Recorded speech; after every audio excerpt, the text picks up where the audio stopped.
Introduction au traité néo-réactionnaire, La Cité d'Elon. Texte écrit par Nîmes.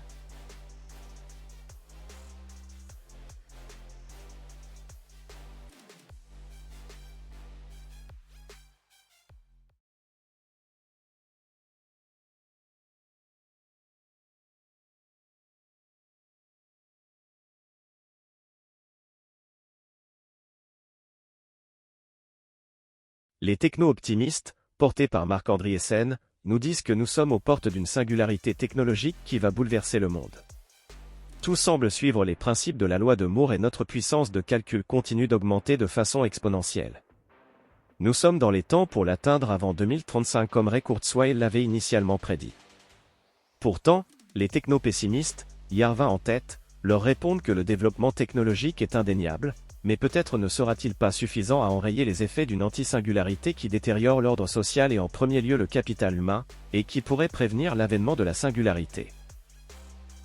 Appelons anti-singularité faible l'hypothèse selon laquelle le progrès technique et le progrès social sont non corrélés, et peuvent même aller dans des directions opposées. L'hypothèse de l'anti-singularité faible ne signifie pas que la singularité n'aura pas lieu. Ce qu'elle signifie, c'est que le progrès technique a surmonté les tendances déclinantes de la société occidentale. Malheureusement, il y a aussi une hypothèse anti-singularité forte. Cette hypothèse suggère que la coïncidence du progrès technique et de la décadence sociale n'est pas, en fait, une coïncidence. C'est en réalité un cas de cause à effet. Curtis Yarvin, l'anti-singularité.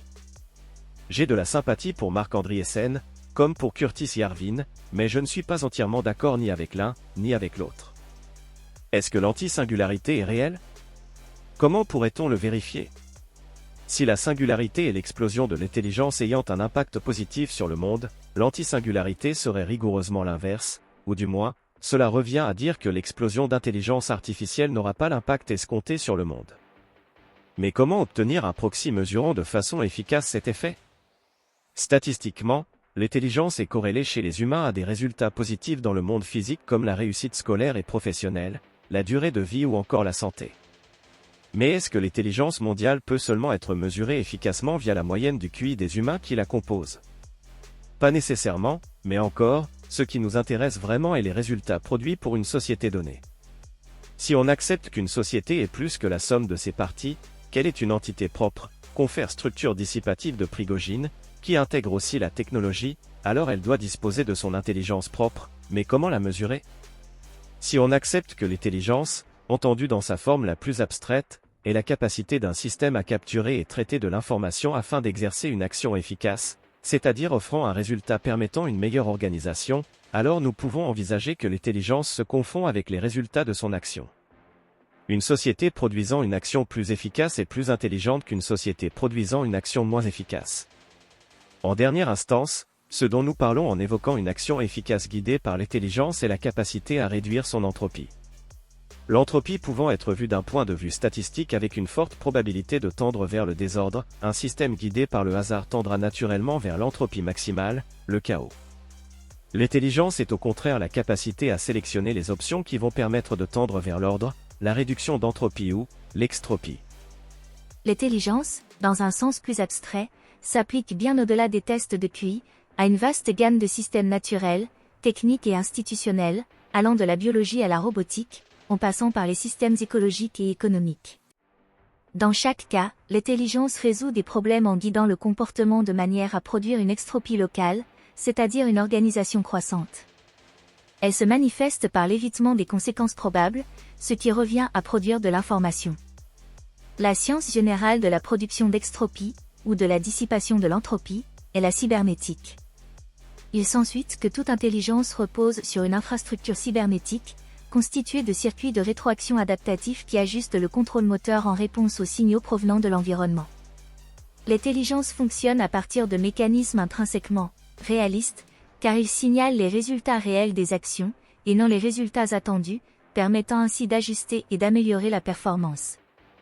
Nick Land, qu'est-ce que l'intelligence? Quel proxy permettrait alors de mesurer la réduction d'entropie d'une société via l'effet de son action? L'action efficace est la capacité à capturer et traiter l'information de manière à faire les choix offrant un résultat souhaité avec le moins d'efforts. Alors, Un proxy efficace pour mesurer cet effet est l'intensité énergétique. L'intensité énergétique mesure la quantité d'énergie consommée par unité de produit intérieur brut, PIB, en kWh par dollar. Cela signifie qu'elle exprime combien d'énergie est nécessaire pour générer $1 de PIB. Une baisse de l'intensité énergétique indique qu'une économie devient plus efficace, utilisant moins d'énergie pour produire la même valeur économique. Une société intelligente produira plus efficacement de la valeur pour la même quantité d'énergie. Dans le cas d'une singularité technologique ayant un impact profond sur le monde, nous devrions observer une accélération de la chute de l'intensité énergétique. De moins en moins d'énergie devrait être nécessaire pour générer un point de PIB. Dans le cas d'une anti-singularité, on devrait observer une augmentation de la quantité d'énergie nécessaire pour générer un point de PIB. Que observe-t-on à l'échelle mondiale ? Une baisse de l'intensité énergétique avec un ralentissement de l'intensité énergétique depuis les années 2000.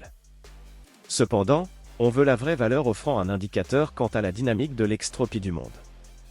Dans le cas qui nous occupe, on veut mesurer la capacité à produire le plus possible avec le moins d'énergie possible. La meilleure valeur pour mesurer l'extropie du monde est donc le PIB, l'intensité énergétique, qui nous donnera une valeur en dollars kWh. Regardons l'évolution du monde selon ce principe. On voit l'effet Covid de 2020, mais au-delà de cette anomalie, il semble que nous soyons effectivement en chemin vers la singularité et que son impact soit mesurable sur le fonctionnement du monde lui-même, c'est-à-dire, par-delà les simples progrès technologiques. D'où vient alors la crainte de l'antisingularité ? Parce que cela a un coût et ne vient pas sans défi. Le premier est évidemment énergétique. Il semble qu'on s'approche d'un optimum en termes d'intensité énergétique, alors l'augmentation de l'extropie ne pourra se faire qu'avec une augmentation considérable de la quantité d'énergie les IA en sont friandes. Voilà qui est suffisant pour inquiéter les décroissants qui disent purement et simplement que ce n'est pas soutenable, car nous vivons dans un monde fini, et qu'en plus la Terre ne le supportera pas. Les décroissants, par définition, souhaitent l'arrêt de la croissance et remettent en question la façon dont nous l'obtenons et la calculons. Nos calculs savants reposent sur le PIB, mais peut-on lui faire confiance ? Est-ce que le PIB est une mesure parfaite ? Ça dépend déjà de ce que vous comptez mesurer selon que vous soyez humaniste ou post-humaniste. Si pour vous, ce qui compte est la santé d'une société et le bien-être des humains composant celle-ci, alors, non, ce n'est pas une mesure parfaite. Si vous voulez mesurer le progrès des processus capitalistes, il est déjà meilleur, mais imparfait. Quoi qu'il en soit, les deux ne sont pas complètement décorrélés. L'inquiétude concernant le PIB, également partagée par les techno-optimistes comme Elon Musk, est que le maintien du PIB actuel repose sur un keynésianisme qui, dans nos démocraties libérales, s'accompagne d'une explosion de la dette nationale. Il plane alors l'ombre de la croissance factice et du réveil avec la gueule de bois.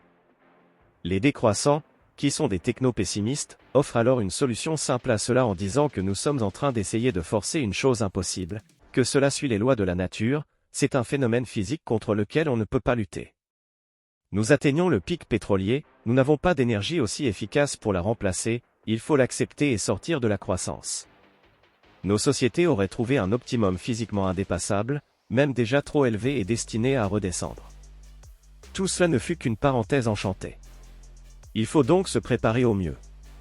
Ce n'est pas entièrement faux, nous n'avons pas d'énergie aussi efficace que le pétrole à l'heure actuelle et il présente effectivement des problèmes. Le pétrole est extrêmement efficace pour certains usages, notamment en tant que source d'énergie concentrée pour le transport. Il est relativement facile à transporter, à stocker et à utiliser. Cependant, il est non renouvelable, ses réserves sont limitées, et il contribue fortement aux émissions de gaz à effet de serre. Les énergies alternatives, bien qu'elles progressent rapidement, présentent encore des défis comme l'intermittence, solaire, éolien, un coût élevé et des infrastructures manquantes, hydrogène, certaines formes de stockage, un impact environnemental, biocarburants et hydroélectricité dans certaines régions. Le problème est que la singularité a besoin d'énergie. Les IaaS sont de grosses consommatrices d'énergie. Nous ne manquons pas d'énergie, mais nous manquons d'une énergie efficace et propre. La fusion nucléaire semble être notre porte de sortie, mais elle n'est pas encore là et nous n'avons pas d'énergie aussi révolutionnaire que le fut le pétrole. Il semble que nous atteignions une forme d'optimum local. Ce n'est pas trivial, le PDG de Nvidia, Jensen Huang, affirme qu'il sera impossible de remporter la course à l'IA sans le nucléaire. La question de l'énergie est intimement liée à celle du progrès de la singularité. Le problème des décroissants est que, souvent, le monde ne pourra pas continuer ainsi est un masque pour le monde ne doit pas continuer ainsi. Jean-Marc Jancovici affirme que une énergie illimitée serait une catastrophe. Il est plus difficile de chercher quelque chose quand on refuse de le trouver. Dans la version décroissante de droite, influencée par Ted Kaczynski, la technologie est vue comme une force qui va nécessairement non seulement s'en prendre à la nature, mais en premier lieu à l'humain lui-même et réduire la qualité du biocapital. Cela rejoint l'hypothèse de ce que Yarvin a nommé une antisingularité forte. Gauche ou droite, les décroissants sont d'accord sur une chose, le capitalisme est un problème pour la planète, pour l'homme et il faut plus de démocratie, bien que leur conception du démo diffère. Comment savoir si on observe effectivement un amoindrissement de la qualité du biocapital humain? La première chose à relever est qu'il y a une réduction du biocapital lui-même, indépendamment de sa qualité. Le taux de fertilité chute. La prospérité économique est-elle essentiellement un destructeur de gènes, demande Nick Land dans son texte Ténèbres plus profondes, dressant la possibilité d'une forme de techno-tragique comme alternative au techno-optimisme et au techno-pessimisme. Les humains ne sont pas réductibles à une seule valeur, mais si on considère, comme on l'a fait, l'extropie comme le but de tout système et que cette dernière est intimement liée à l'intelligence, alors l'intelligence semble un indicateur approprié. Nous devons aussi admettre que les tests de QI sont un moyen imparfait, mais toutefois suffisamment convenable pour la mesurer. Si l'intelligence artificielle augmente, qu'en est-il de l'humain? Il est connu que le XXe siècle a vu ce qu'il fut nommé d'après le scientifique l'ayant mis en avant, l'effet Flynn. L'effet Flynn veut que le QI moyen des individus a progressé constamment d'une génération à l'autre. Cependant, on observe un ralentissement de l'effet Flynn comme le met en avant Frank Ramus disant qu'au niveau mondial, le QI augmente et continue d'augmenter, mais d'une manière moins marquée maintenant, 2,4 points par décennie entre 1948 et 1985, contre 1,8 entre 1986 et 2020. Il y a donc, à tout le moins, un ralentissement de l'augmentation du QI. Ce qui n'est pas exactement une explosion comme on l'entend avec la singularité, mais pour Frank Ramus ceci serait attendu et lié à une limitation biologique. Il nous dit, tout comme les performances d'un athlète sont restreintes par la puissance de ses muscles, celles du cerveau, qui n'en est pas un, le sont à la fois d'un point de vue physiologique et socio-économique. L'accélération du progrès technologique s'accompagnerait alors, en plus d'une stagnation de l'intensité énergétique, d'une stagnation de l'intelligence humaine trouvant un optimum local. Il y a quand même un problème avec l'énoncé de Frank Ramus. La façon dont je l'ai présenté semble postuler qu'un humain en vaut un autre et qu'on pourrait observer ces chiffres sans se demander si ce ralentissement pourrait être lié à la composition même de l'humanité. C'est pratique, cela évite de se poser une question qui fâche, mais on peut difficilement en faire l'économie. La question est donc de savoir si nous avons affaire à un problème agissant sur le capital existant ou si cela relève plutôt d'un problème de sélection du capital humain formant les nouvelles générations. Si les pays avec le QI mesuré le plus faible se mettaient à faire beaucoup plus d'enfants que les pays avec un QI mesuré plus élevé, n'observerait-on pas un phénomène similaire? Ce n'est pas un test très exhaustif, mais en dehors de la Suisse qui se distingue très largement, les chiffres sont plutôt similaires, avec un léger avantage pour les pays n'étant pas une démocratie. Lorsqu'on calcule la moyenne, nous trouvons 65 kWh contre 63 kWh. L'enseignement général est que nos pays vont bien. Lorsqu'on regarde l'évolution de l'URSS en comparaison, on voit à quoi ressemble un pays dysfonctionnel, qui ne parvient plus à réduire l'entropie et sombre dans le chaos, il décline. Autres exemples probants, celui du Venezuela qui sombre entièrement dans l'entropie et celui de l'Argentine qui conduisit à l'arrivée de Milei au pouvoir après des années de stagnation et un déclin. Nous n'en sommes pas encore là et c'est pour cela que les conditions ne sont pas réunies pour avoir un Milei français. Il ne me semble pas judicieux non plus d'espérer cette situation pour obtenir un changement. Toute personne saine doit préférer que les choses aillent bien plutôt que mal. Un Milei n'arrive pas toujours. Parfois les choses continuent simplement d'aller mal. Cela ne doit toutefois pas être un prétexte pour balayer d'un revers de main les signes inquiétants, mais pourquoi les actifs français acceptent une immigration de communautés surreprésentées dans la criminalité, leur chômage délirant et le paiement des retraites géantes des boomers sans trop râler? Parce que les conditions matérielles ne sont pas désastreuses. Via des stratégies d'évitement de ces désagréments, on peut encore bien vivre en France, même si ces stratégies deviennent de plus en plus complexes. Merci Nicolas. Un autre enseignement peut être tiré de ces données quant à la fertilité. Les modèles proposés par Yarvin tendent à être ceux avec la fertilité la plus basse. C'est pourquoi Spandrel nommera ces endroits des IQ Shredder, broyeurs de QI. Ils attirent le meilleur capital humain, leur offrent des conditions de vie incroyables, mais détruisent leur taux de fertilité. Il semble bien qu'il existe une corrélation entre le développement du technocapital et la baisse de fertilité. Le technocapital n'est pas opposé à la qualité de vie de l'humain, il est opposé à sa reproduction. Ce qui ne devrait pas poser problème aux décroissants en théorie puisque même ils sont opposés par idéologie. Nous aboutissons alors à un phénomène étrange avec les techno-optimistes vent debout pour défendre le technocapital mais déplorant la baisse de natalité et les décroissants conspuant le technocapital, mais appelant à la chute de la natalité. On pourrait trouver un terrain d'entente.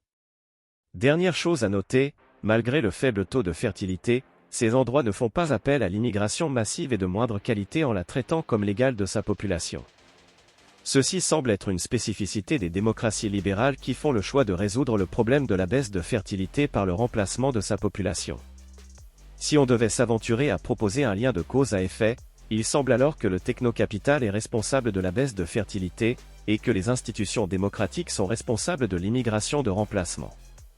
Les Nations Unies parlent d'ailleurs bien de « migration de remplacement ». Récapitulons. Nous observons l'existence de 4 phénomènes, une singularité mesurée par l'accroissement exponentiel de l'extropie, mais dans le même temps nous atteignons une asymptote pour ce qui est du biocapital observé par le ralentissement de l'effet Flynn, une large adoption du couple démocratie-capitalisme qui stagne et une explosion de la dette. Il est difficile de démêler quelles sont les causes et quels sont les effets, mais il n'est pas impossible que les choses fonctionnent ainsi évidemment, ceci est pure spéculation, c'est une histoire, mais c'est celle qui me semble la plus plausible. La première cause est le développement du technocapital qui bouleverse nos modes de vie. La politique, qui prend la forme de la démocratie libérale chez nous, est une réaction à ce bouleversement effectué au nom de l'humain, du peuple, du démo, qui cherche un moyen de capter la redistribution des résultats du technocapital ou de lui résister purement et simplement, comme le fait la décroissance. Alors que le technocapital change le monde par l'action concrète et n'a pas besoin de défenseurs, la démocratie est portée par les idées, dont celui de l'humanité, des droits de l'homme et de l'universalisme. Naturellement, elle tendra à chercher à redistribuer le produit du technocapital avec l'humanité et aura une tendance naturelle à parler au nom des moins bien lotis, contre ceux qui sont les meilleurs agents du technocapital. Il y a des systèmes bien pires et son bilan est globalement plutôt bon, ce qui ne veut pas dire qu'il n'y a pas de meilleur modèle à chercher.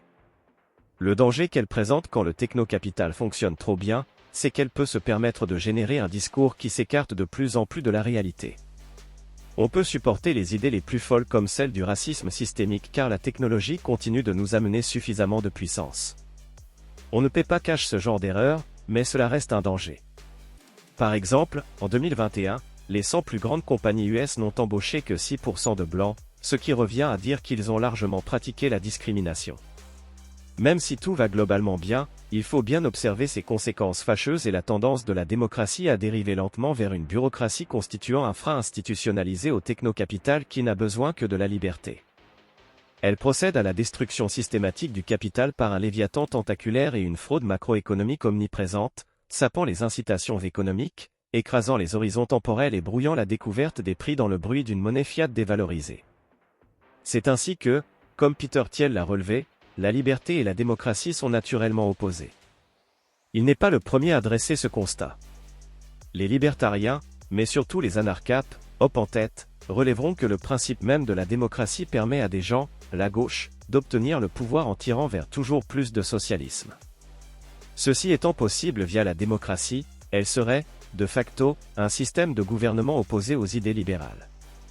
La démocratie est un socialisme mou qui ira naturellement vers le keynésianisme. Les élites démocratiques conspuent rhétoriquement le technocapital et ses agents, mais elle a besoin d'eux et de la croissance qu'ils produisent pour avoir quelque chose à redistribuer. Mais elle tue dans le même temps la capacité même de produire de la valeur. Son dernier recours sera alors de continuer à produire de la valeur factice via l'inflation par l'intermédiaire de la banque centrale, qui est une taxe déguisée, et la dette. Par ce biais, elle continue de ponctionner les agents du technocapital au profit des inactifs, mais ce fonctionnement est insensé et les gens sains d'esprit veulent naturellement le corriger. Comment conserver le pouvoir dans ces conditions ? Importer des futurs électeurs qui ne demandent qu'à recevoir cette redistribution. Cela conduit naturellement à un problème identitaire. Le problème ne serait alors pas en premier lieu biologique, mais politique. Le problème de l'immigration serait à comprendre dans un cadre plus large, mais la conséquence est la même, un processus de destruction démographique accéléré. Être techno-optimiste revient à balayer d'un revers de main la question de la corrélation entre ces phénomènes. Ils observent qu'il y a un problème de natalité sans se demander si cela ne pourrait pas venir directement de la technologie elle-même et scandent en guise d'incantation qu'il faut plus d'humains.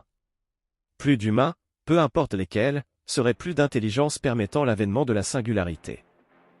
Le problème viendrait purement et simplement des deux seuils qui souhaitent ralentir le développement technologique et pratiquent des politiques socio-économiques qui favorisent l'explosion de la dette.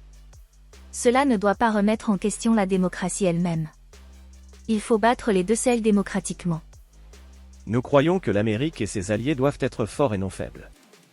Nous croyons que la force des démocraties libérales découle de la force économique, le pouvoir financier, de la force culturelle, le soft power, et de la force militaire. La force économique, culturelle et militaire découle de la force technologique. Une Amérique technologiquement forte est une force positive dans un monde dangereux. Les démocraties libérales technologiquement fortes préservent la liberté et la paix. Les démocraties libérales technologiquement faibles perdent face à leurs rivaux autocratiques, ce qui rend tout le monde moins bien loti. Nous croyons que la technologie rend la grandeur plus possible et plus probable. Marc Andriessen, manifeste techno-optimiste. Être techno-pessimiste, c'est observer la corrélation entre ces quatre phénomènes et affirmer qu'ils entretiennent une relation de cause à effet remontant à la technologie. C'est ce que fait Yarvin quand il se demande dans son manifeste techno-pessimiste en quoi la technologie va améliorer le sort de l'Afrique du Sud ou du Kenya. L'Afrique du Sud ne manque pas d'humains. Leur taux de fertilité est toujours élevé, et elle ne manque pas non plus de technologie. Pourtant, est-ce que le pays devient de plus en plus fonctionnel? Et si le monde va ressembler de plus en plus à l'Afrique du Sud, alors en quoi la technologie va améliorer le monde en proie à une anti-singularité? La question est alors, quelle est la cause de cet effet? Qu'est-ce qui entraîne cette anti-singularité? Est-ce que la cause est la technologie elle-même? Est-ce purement physique, biologique ou politique? En adepte de la biodiversité humaine, on pourrait penser au premier abord que Yarvin rejoint les conclusions des nationalistes blancs. Les nationalistes blancs observent cela et disent le problème est biologique et mathématique. Il repose sur la natalité. Les pays ayant démontré leur capacité à transformer le monde pour le mieux dans le passé ne font plus d'enfants pendant que ceux ayant témoigné des plus grandes difficultés en font et viennent dans les premiers pays illégalement ou légalement. L'immigration massive d'individus de pays où le QI moyen est le plus faible vers des pays où le QI moyen est le plus fort ne peut que conduire à un dysfonctionnement. Toutefois, Yarvin nous dit que la cause est la technologie elle-même. Elle produit le phénomène du dernier homme en retirant tout sens profond à l'action économique des humains et les transforme en animaux politiques courant après la redistribution, via la démocratie. Comme il le dit dans son essai sur Sam Altman, la majeure partie des individus ne sont plus des actifs, mais des passifs. L'effet délétère de la technologie sur la qualité humaine est visible sur toute la courbe de Gauss. La technologie est nuisible aux élites parce qu'elle élimine la difficulté et le danger des « équivalents moraux de la guerre », qui sont essentiels à la psychologie mature de l'homme normal. La technologie est nuisible aux non-élites parce qu'elle élimine toutes les manières dont ils peuvent être utiles à eux-mêmes ou aux autres, et les transforme en bouches inutiles. Pour quiconque formé à l'économie utilitariste, l'idée que toute augmentation de la productivité puisse être nuisible est profondément contre-intuitive. En fait, il existe un précédent pour l'impact négatif des avancées technologiques sur les sociétés, l'impact négatif des découvertes de ressources. La « malédiction des ressources » est bien connue, même si elle est mal comprise. La conséquence d'une découverte pétrolière est que 6 personnes peuvent planter un tuyau dans le sol et produire l'intégralité du PIB du pays. Le résultat est qu'il n'y a plus rien à faire pour les autres. Certes, tout le monde doit manger, mais le moyen le plus simple pour eux de se nourrir est d'obtenir une part des revenus du pétrole. Ils passent donc des moyens économiques de subsistance, c'est-à-dire produire des biens dont les autres ont besoin, aux moyens politiques, prendre les biens que possèdent les autres. Curtis Yarvin, manifeste techno-pessimiste.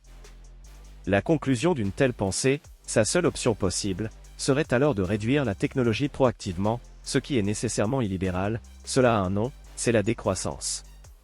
Les décroissants de gauche ne le font pas pour résoudre les problèmes plus bas dans la chaîne cependant. Ils veulent conserver la démocratie, le roulement de la dette et la tiers-mondisation. Il sera plus dur à un migrant de venir, il aura moins de raisons de vouloir venir, mais s'il y parvient ils l'accueilleront à bras ouverts. Cependant, Ils disent qu'ils ont les solutions qui permettront de mieux vivre en faisant plus avec moins, ce qui prouve qu'ils ne comprennent pas le problème. Si tel est le cas, on ne fera pas mieux avec moins sans le capitalisme. Le capitalisme est justement la condition permettant d'optimiser l'usage des ressources via la recherche de maximisation du profit.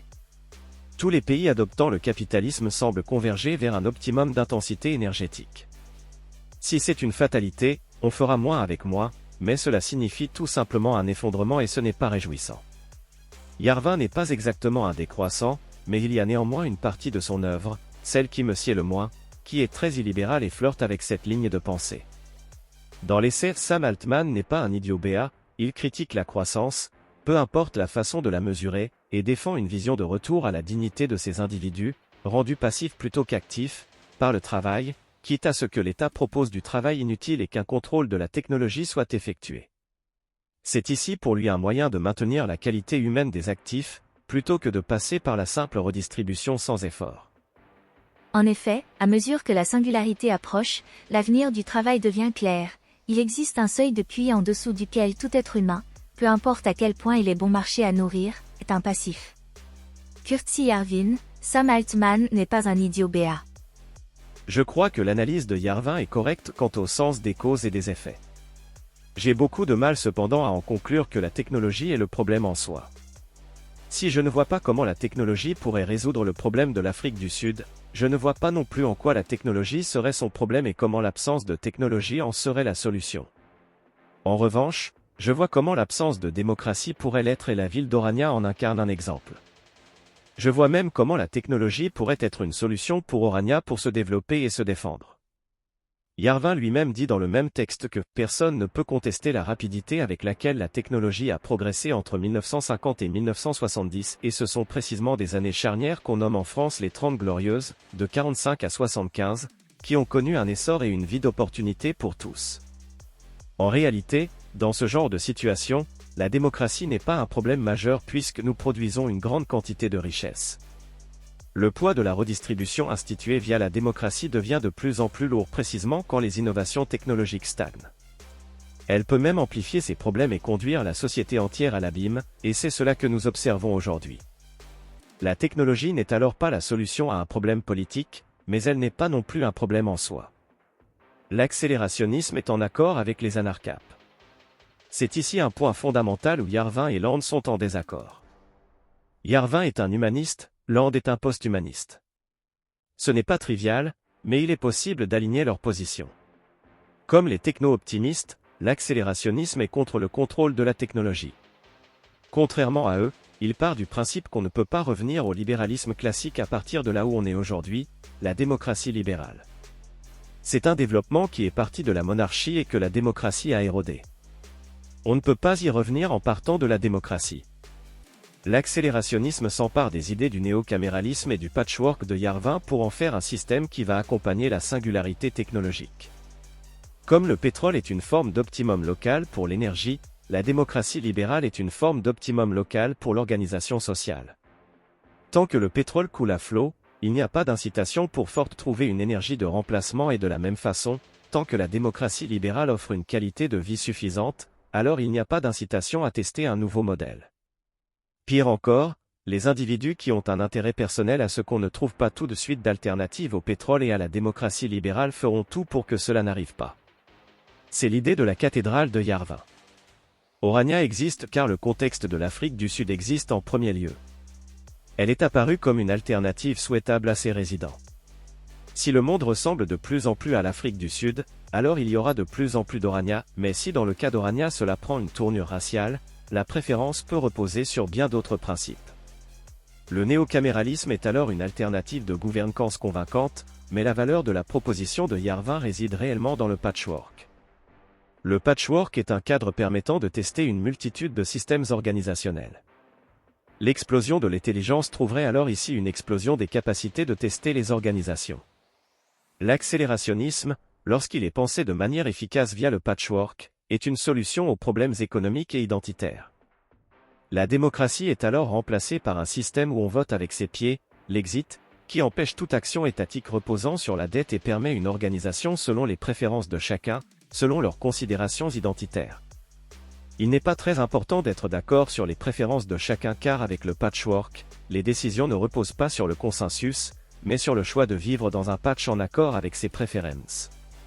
Si Yarvin souhaite vivre dans un espace interdisant l'importation de jouets en plastique chinois, et proposant à ses résidents inactifs de creuser des fossés à la pelle, comme il le propose, alors le patchwork permet que les individus partageant cette préférence de vie en société trouvent l'espace pour l'exprimer. Si ce mode de vie est viable, alors le patch le pratiquant gagnera en valeur. Cela n'enfreint d'ailleurs pas les principes libertariens, dès lors que je fais le libre choix de rejoindre ce patch édictant ses règles. C'est pourquoi je peux avoir la plus grande sympathie pour l'aspect illibéral de Yarvin et sa volonté de préserver et améliorer le biocapital, qu'on retrouve chez BAP, dès lors que cela s'inscrit dans un cadre métanéo-caméraliste et que cela n'est pas imposé à qui que ce soit. Ces règles sont créées à l'échelle du patch et il est peu utile d'en discuter. Il suffit de voter avec ses pieds et seule la réalité sera juge. Ce qui semble le plus probable cependant, c'est que la réalité sélectionnera les patchs avec la technologie la plus avancée. On peut espérer que cela soit aligné avec les intérêts du biocapital humain, mais ce n'est pas certain. Malgré toute la sympathie que je porte aux déclarations visant à optimiser le capital humain, je suis conscient de cette soumission en dernière instance au principe de réalité qui semble favoriser la technologie, c'est cela être technotragique. Whatever à pan. Du point de vue de la fatalité, aperçu seulement après de longues disciplines de froideur, tout ce que vous tentez de faire n'est qu'une idiotie désespérée vouée à l'échec, car l'humanisme, l'hubris, est la seule chose à laquelle vous ne pourrez jamais renoncer. Nick Land, circuiterie apocalyptique. Tout n'est pas entre vos mains, alors suivez les conseils de ZHPL, soulevez des poids tous les jours, traitez votre femme comme un joyau, performez à votre boulot et vous ne vous inquiéterez pas de tout ça. Cet audio vous a plu ? Abonnez-vous à notre chaîne afin de recevoir tout notre contenu et soutenez-nous sur Tipeee, le lien est dans la description.